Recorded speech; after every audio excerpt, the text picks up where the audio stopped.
ನಮಸ್ಕಾರ, good afternoon. ನಾನು ಹರೀಶ್ ನಾಗರಾಜು. ಕೃಷಿ, APMC ಈ ಎಲ್ಲ ಕಾಯ್ದೆಗಳು ಬರ್ತಾ ಇದೆ, ಅದನ್ನು ಕಾನೂನು ಮಾಡಕ್ಕೆ ಹೊರಟಿದ್ದಾರೆ. ಇದಕ್ಕೆ ನಮ್ಮ ವಿರೋಧ ಅಂತ ಇವತ್ತು ಕರ್ನಾಟಕ ಬಂದ್ಗೆ ಕರೆ ಕೊಟ್ಟಿದ್ರು. ಬೆಳಗ್ಗೆ 6 ಗಂಟೆಯಿಂದ ನಿರಂತರವಾಗಿ ಎಲ್ಲ ಸುದ್ದಿಗಳನ್ನು ಕೂಡ ನಿಮ್ಮ ಮುಂದೆ ಇಟ್ವಿ. ಮಧ್ಯಾಹ್ನ 3 ಗಂಟೆ ಆಯಿತು. ಇವಾಗ ಏನಾಗ್ತಿದೆ ಅಂತೀರಾ? ಇದೀಗ ಬರ್ತಿರುವಂಥ ಮೊದಲ ಬ್ರೇಕಿಂಗ್ ನ್ಯೂಸ್ ನೋಡಿ. ಬೆಂಗಳೂರಿನಲ್ಲಿ ತೀವ್ರಗೊಳ್ತಾ ಇದೆ ಪ್ರತಿಭಟನೆಯ ಕಾವು. ಮೈಸೂರು ಬ್ಯಾಂಕ್ ಸರ್ಕಲ್ನಲ್ಲಿ ಪ್ರತಿಭಟನೆ. ಫ್ರೀಡಂ ಪಾರ್ಕ್ ಹತ್ರ ಹೋಗೋದಕ್ಕೆ ಪ್ರತಿಭಟನಾಕಾರರು ಟ್ರೈ ಮಾಡಿದ್ರು, ಆದರೆ ಬ್ಯಾರಿಕೇಡ್ ಎಲ್ಲ ಹಾಕಿ ಪೊಲೀಸರು ಈಗಾಗಲೇ ಅಲ್ಲಿ ಅವ್ರನ್ನ ತಡೆದ್ರು. ಆಗೇನಾಯ್ತು ಇದೀಗ ಬರ್ತಾ ಇದೆ ನೋಡಿ ಬ್ರೇಕಿಂಗ್ ನ್ಯೂಸ್.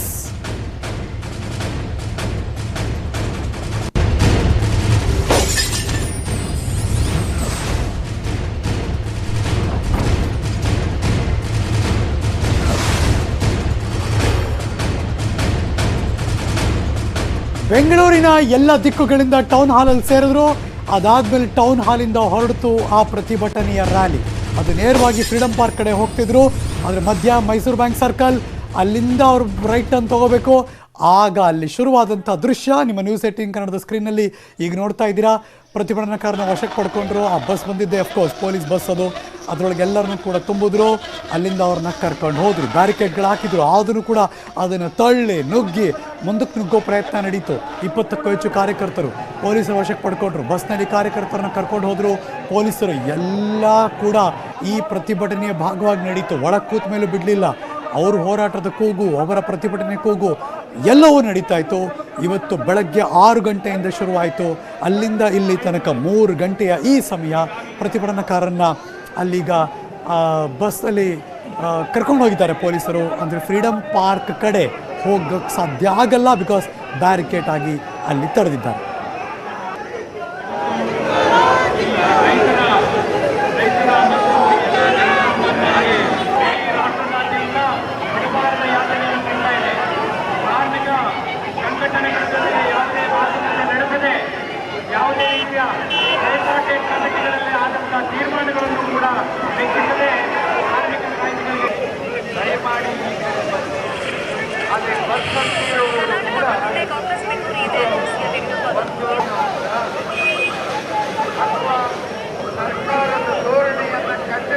ಬೆಂಗಳೂರಿನ ಹೃದಯ ಭಾಗ ಸ್ತಬ್ಧ ಆಗೋಗಿತ್ತು ಸುಮಾರು 3-4 ತಾಸುಗಳ ಕಾಲ. ಈಗಲೂ ಅಷ್ಟೇ ಮೈಸೂರು ಬ್ಯಾಂಕಲ್ಲಿ ಸಿಚುವೇಶನ್ ಇದೆ. ಅಂದರೆ ಮೆಜೆಸ್ಟಿಕ್ ಅಂದರೆ KG ರೋಡು, ಈ ಕಡೆ ರೇಸ್ ಕೋರ್ಸ್ಗೆ ಹೋಗೋ ರೋಡು ಎಲ್ಲ ಬ್ಲಾಕ್ ಹೋಗಿರುತ್ತೆ. KR ರೋಡು ಎಲ್ಲ ಕಡೆ. ಹೃದಯ ಭಾಗಕ್ಕೆ ಓಡಾಡದೇ ಇರೋದೇ ಭಾಳ ಒಳ್ಳೆಯದು. ಇಲ್ಲಾಂದರೆ ಸಿಕ್ಕಾಕೊಂಡ್ಬಿಡ್ತೀರಾ. ಆದರೆ ಇದ್ಯಾಕೋ ನಿಲ್ಲೋ ಲಕ್ಷಣ ಕಾಣಿಸ್ತಿಲ್ಲ. ದೊಡ್ಡ ಮಟ್ಟದಲ್ಲಿ ಬೆಳವಣಿಗೆ ಆಯಿತು. ಇದ್ರ ಬಗ್ಗೆ ನನ್ನ ಸಹೋದ್ಯೋಗಿ ಗಂಗಾಧರ್ ವಾಗಟ ಅಲ್ಲೇ ಇದ್ದರು. ಅಲ್ಲಿಂದ ಮಾಹಿತಿಗಳನ್ನು ಕಳಿಸ್ಕೊಟ್ಟಿದ್ದಾರೆ. ಲೆಟ್ಸ್ ಏನಾಗಿದೆ ಅಂತ. ಓಟು ಗಂಗಾಧರ್. ಟೌನ್ ಹಾಲ್ ಇಂದ ಹೊರಟಂತ ರ್ಯಾಲಿ ಈಗ ಮೈಸೂರು ಬ್ಯಾಂಕ್ ಸರ್ಕಲ್ ಬಳಿ ಬಂದಿತ್ತು. ನಂತರ ಸುಮಾರು 1 ಗಂಟೆಗಳ ಕಾಲ ಈ ಒಂದು ಮೈಸೂರು ಬ್ಯಾಂಕ್ ಸರ್ಕಲ್ ನಲ್ಲಿ ಪ್ರತಿಭಟನೆಯನ್ನ ಮಾಡ್ತಾ ಇದ್ರು. ಬಟ್ ಪೊಲೀಸರು ಆ ಒಂದು ಪ್ರತಿಭಟನೆಯನ್ನು ನಿಲ್ಲಿಸುವಂತೆ ಎಲ್ಲ ಮನವಿ ಮಾಡಿದ್ರು ಕೂಡ ಎಲ್ಲ ಪ್ರತಿಭಟನಾಕಾರರು ಒಂದು ಆಕ್ರೋಶವನ್ನು ವ್ಯಕ್ತಪಡಿಸಿದ್ರು. ಹಿನ್ನೆಲೆಯಲ್ಲಿ ಎಲ್ಲ ಒಂದು ಪ್ರತಿಭಟನಾಕಾರರನ್ನ ವಶಕ್ಕೆ ಪಡೆಯುವಂತ ಕೆಲಸವನ್ನ ಪೊಲೀಸರು ಮಾಡ್ತಾ ಇದ್ದಾರೆ. ಸದ್ಯ ಈಗ ದೃಶ್ಯಾವಳಿಯಲ್ಲಿ ನೋಡ್ತಾ ಇದ್ದೀರಿ. ಮೈಸೂರು ಬ್ಯಾಂಕ್ ಸರ್ಕಲ್ ನಲ್ಲಿ DCP ಅನುಚೇತರ ನೇತೃತ್ವದ ತಂಡ, ಅದಲ್ಲದೆ ಪೊಲೀಸರೆಲ್ಲರೂ ಕೂಡ ಯಾರು ಏನು ಒಪ್ಪದ ಅಂದ್ರೆ ಪ್ರತಿಭಟನೆಯನ್ನ ಕೈಬಿಡಲು ಒಪ್ಪದೆ ರಸ್ತೆಯಲ್ಲೇ ಕುಳಿತು ಧರಣಿ ಮಾಡ್ತಾ ಇದ್ರು, ಆಕ್ರೋಶವನ್ನು ವ್ಯಕ್ತಪಡಿಸ್ತಾ ಇದ್ರು. ಎಲ್ಲರನ್ನ ಕೂಡ ಕರೆದೊಯ್ಯುವಂತ ಕೆಲಸವನ್ನ ಮಾಡಲಾಗ್ತಾ ಇದೆ. ಮತ್ತೊಂದು ಕಡೆ ಈಗಾಗಲೇ 2 BMTC ಬಸ್ಗಳಲ್ಲಿ ಸುಮಾರು 20ಕ್ಕೂ ಹೆಚ್ಚು ಜನ ಒಂದು ಪ್ರತಿಭಟನಾಕಾರರನ್ನ ಏನು ಕನ್ನಡಪರ ಕಾರ್ಯಕರ್ತರೇನಿದ್ರು ಅವ್ರನ್ನೆಲ್ಲರೂ ಕೂಡ ಇಲ್ಲಿಂದ ಅವರನ್ನ ವಶಕ್ಕೆ ಪಡೆದು ಕರೆದೊಯ್ತಾ ಇದ್ದಾರೆ. ಮತ್ತೊಂದು ಕಡೆ ಈಗ ಇನ್ನು BMTC ಬಸ್ ಎಲ್ಲ ಕರ್ಕೊಂಡ್ ಬರ್ತಾ ಇದ್ದಾರೆ. ಆ BMTC ಬಸ್ ಎಲ್ಲ ಕಂದು ಅವರನ್ನ ಎಲ್ಲ ವಶಕ್ಕೆ ಪಡೆದು ಬಸ್ನಲ್ಲಿ ತುಂಬಿಕೊಂಡು ಅವ್ರನ್ನೆಲ್ಲ ಕೂಡ ವಶಕ್ಕೆ ಪಡೆದು ದೂರ ಕರ್ಕೊಂಡು ಹೋಗುವಂತ ಕೆಲಸವನ್ನ ಮಾಡ್ತಾ ಇರೋಂಥದ್ದು.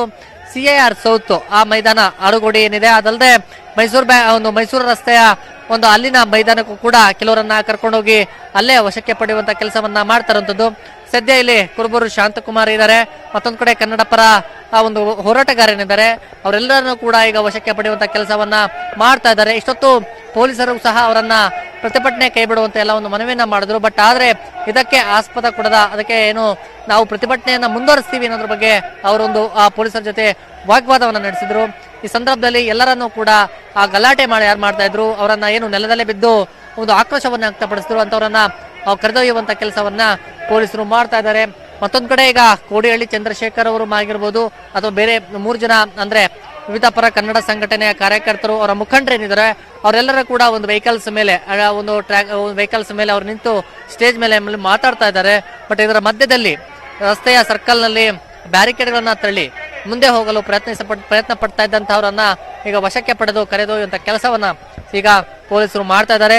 ಇದಲ್ಲದೆ ಯಾವುದೇ ಅಹಿತಕರ ಘಟನೆಗಳು ನಡೆದ ನಿಟ್ಟಿನಲ್ಲಿ ಶಾಂತಯುತವಾಗಿ ಪ್ರತಿಭಟನೆ ಇರಬೇಕು ಅನ್ನೋ ನಿಟ್ಟಿನಲ್ಲಿ ಪೊಲೀಸರು ಸಾಕಷ್ಟು ಕ್ರಮಗಳನ್ನ ಭದ್ರತೆಯನ್ನ ಕೈಗೊಂಡಿದ್ರು.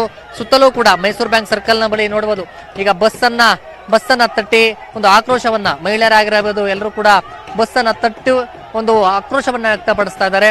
ಈ ನಿಟ್ಟಿನಲ್ಲಿ ಅಲ್ಲಿ ಏನು ಬಸ್ಗೆ ಹತ್ತಿಸುವಂತ ಕೆಲಸವನ್ನ ಮಾಡ್ತಾ ಇದ್ರು ಕೂಡ ಆಕ್ರೋಶವನ್ನ ವ್ಯಕ್ತಪಡಿಸ್ತಾ ಇದ್ದಾರೆ. ಮತ್ತೆ ಏನು ಈಗ ಒಂದು ಸರ್ಕಾರದ ವಿರುದ್ಧ ಒಂದು ಧಿಕ್ಕಾರ ಕೂಗುವಂತ ಕೆಲಸವನ್ನ ಮಾಡ್ತಾ ಇದ್ದಾರೆ. ರೈತ ವಿರೋಧಿ ಶಾಸನವನ್ನ ಸರ್ಕಾರ ತರಲು ಮುಂದಾಗಿದೆ ಅನ್ನೋ ನಿಟ್ಟಿನಲ್ಲಿ ಎಲ್ಲ ಕನ್ನಡ ಪರ ಕಾರ್ಯಕರ್ತರಾಗಿರ್ಬೋದು ಎಲ್ಲರೂ ಕೂಡ ಒಂದು ಆಕ್ರೋಶವನ್ನ ವ್ಯಕ್ತಪಡಿಸ್ತಾ ಇರೋದು. ನಮ್ಮ ಕನ್ನಡ ಏನೋ ಒಂದು ಬಾವುಟವನ್ನ ಏನೋ ಒಂದು ಇದ್ರ ಬಗ್ಗೆ ಆಕ್ರೋಶವನ್ನ ವ್ಯಕ್ತಪಡಿಸ್ತಾ ಇದ್ದಾರೆ.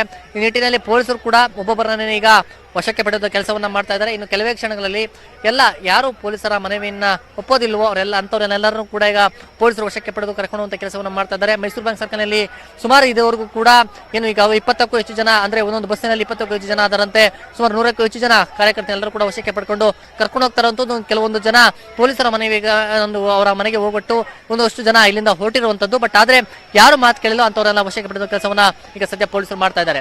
ಕ್ಯಾಮ್ರಾ ಪರ್ಸನ್ ಸಂದೀಪ್ ಜೊತೆ ಗಂಗಾಧರ್ ವಾಗ್ತಾ, ನ್ಯೂಸ್ 18 ಕನ್ನಡ, ಬೆಂಗಳೂರು. ಈ ರೈತರ ಈ ಹೋರಾಟವನ್ನು ಮುನ್ನಡೆಸ್ತಾ ಇದ್ದವರು ಅಫ್ಕೋರ್ಸ್ ಕುರುಬೂರು ಶಾಂತಕುಮಾರ್ ಒಂದ್ ಕಡೆ, ಕೋಡಿಹಳ್ಳಿ ಚಂದ್ರಶೇಖರ್ ಇನ್ನೊಂದ್ ಕಡೆ, ಇನ್ನೂ ಹಲವಾರು ಜನ. ಈ ನಡುವೆ ನ್ಯೂಸ್ 18 ಜೊತೆ ಕೋಡಿಹಳ್ಳಿ ಚಂದ್ರಶೇಖರ್ ಅವರು ಮಾತಾಡಿದ್ರು. ಏನ್ ಮಾತಾಡಿದ್ರು ಬನ್ನಿ ನೋಡೋಣ. ರೈತರ ಪರವಾಗಿ ಏನ್ ಮಾಡ್ಬೇಕು ಹೇಳಿ, ಹಾಗೆ ಕರೆದ್ರೆ ನಾವು ಜೊತೆ ಚರ್ಚೆ ಮಾಡ್ತೀವಿ. ಇವತ್ತು ರಾತ್ರಿ ಕರಿತಿರೋ, ನಾಳೆ ಕರಿತಿರೋ ಕರೀರಿ.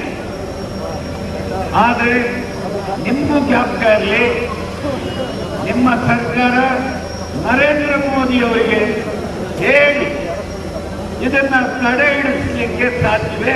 APMC ಕಾಯ್ದೆ ನಮ್ಮ ಮಂತ್ರಿಗಳು ಯಾರು ಈಗಿರುವ APMC ಕಾಯ್ದೆಯನ್ನ ಅಧ್ಯಯನ ಮಾಡಿಲ್ಲ. APMC ಕಾಯ್ದೆಯನ್ನ ನೀವು ಸರಿಯಾಗಿ ತಿಳ್ಕೊಂಡಿಲ್ಲ. ಅದರಲ್ಲಿರುವ ಬಿಳಿ ಚೀಟಿ ಕಮಿಷನ್ ತಿದ್ದುಪಡಿ ಮಾಡೋದಾದ್ರೆ ನಮ್ದು ಒಪ್ಪಿಗೆ